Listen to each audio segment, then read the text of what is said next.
কেমন আছেন সবাই? আশা করছি ভালো আছেন। আরব আমিরাত প্রবাসীদের আজকের ব্রেকিং নিউজ। এই মুহূর্তে আরব আমিরাতের কোন কোন ভিসা চালু রয়েছে, কোন কোন ভিসা বর্তমানে বন্ধ রয়েছে। বর্তমানে আরব আমিরাতে কি আপনি বাংলাদেশ থেকে সরাসরি যেতে পারবেন নাকি যেতে পারবেন না, এই বিষয়ে অনেকেই আমাদের কাছে প্রশ্ন করেছেন, অনেকেই জিজ্ঞেস করেছেন। বর্তমানে আরব আমিরাতের কোন কোন ভিসা চালু আছে, কোন কোন ভিসা বর্তমানে বন্ধ রয়েছে। এই মুহূর্তে বর্তমানে আরব আমিরাতের লেবার ক্যাটাগরির ভিসা বন্ধ রয়েছে। লেবার ভিসায় আরব আমিরাতে এই মুহূর্তে বর্তমানে বাংলাদেশ থেকে কেউ যেতে পারবেন না। অথচ আমরা বর্তমানে আরব আমিরাতে ভিজিট ভিসায় যাওয়ার জন্য অনেকেই কী করেই বর্তমানে আবেদন করছি।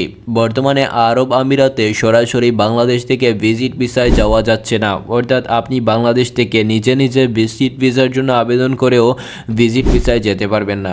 এমনকি বিভিন্ন এজেন্সির মাধ্যমেও যদি আপনি ভিজিট ভিসার জন্য আরব আমিরাতে আবেদন করেন তাহলেও কিন্তু আপনারা আরব আমিরাতে ভিজিট ভিসায় যেতে পারবেন না। এই মুহূর্তে আমাদের কাছে অনেকেই প্রশ্ন করেছেন, অনেকেই জিজ্ঞেস করেছেন, ভাই বর্তমানে আরব আমিরাত প্রবাসীদেরকে তো পুলিশ গ্রেফতার করেছে, অর্থাৎ এই মুহূর্তে আরব আমিরাতের পুলিশ কি করছে, বর্তমানে আরব আমিরাতে যেই সমস্ত প্রবাসীরা অবৈধভাবে অবস্থান করছেন তাদের কি করছে, গ্রেফতার করে দিয়েছে। আর যার কারণে বর্তমানে অনেক প্রবাসীদেরকে বাংলাদেশে পাঠিয়েও দেওয়া হচ্ছে। তবে কি আরব আমিরাতের ভিজিট ভিসা চালু হবে, লেবার ভিসা চালু হবে, ক্লিনার ভিসা চালু হবে, হাই প্রফেশনাল ভিসা চালু হবে নাকি হতে যাচ্ছে, এই বিষয়ে অনেকেই আমাদের কাছে প্রশ্ন করেছেন, অনেকেই জিজ্ঞেস করেছেন। দেখুন ভাই, এই মুহূর্তে আরব আমিরাত সরকার কোনো অফিসিয়ালি তারা নোটিশ আমাদেরকে জানায়নি, অর্থাৎ তারা কোনো অফিসিয়ালি নোটিশ প্রকাশ করেনি যে আরব আমিরাতের ভিজিট ভিসা অন্য কোনো ক্যাটাগরির ভিসা চালু হতে যাচ্ছে।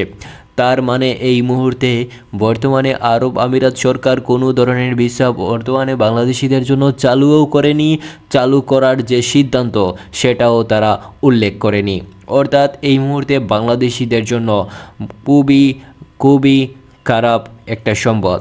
যারা যারা আরব আমিরাতে যেতে চাচ্ছেন তারা কিন্তু বর্তমানে আরব আমিরাতে যেতে পারছেন না।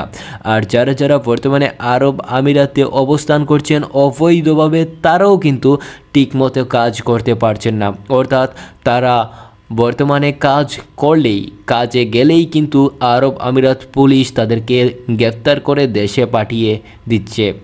বর্তমানে আরব আমিরাতের গুরুত্বপূর্ণ আরও তথ্য জানতে চাইলে আমাদের চ্যানেলটি সাবস্ক্রাইব করে রাখবেন, কেননা আমাদের এই চ্যানেলের সঠিক আপডেট দেওয়ার চেষ্টা করব। ধন্যবাদ সবাইকে।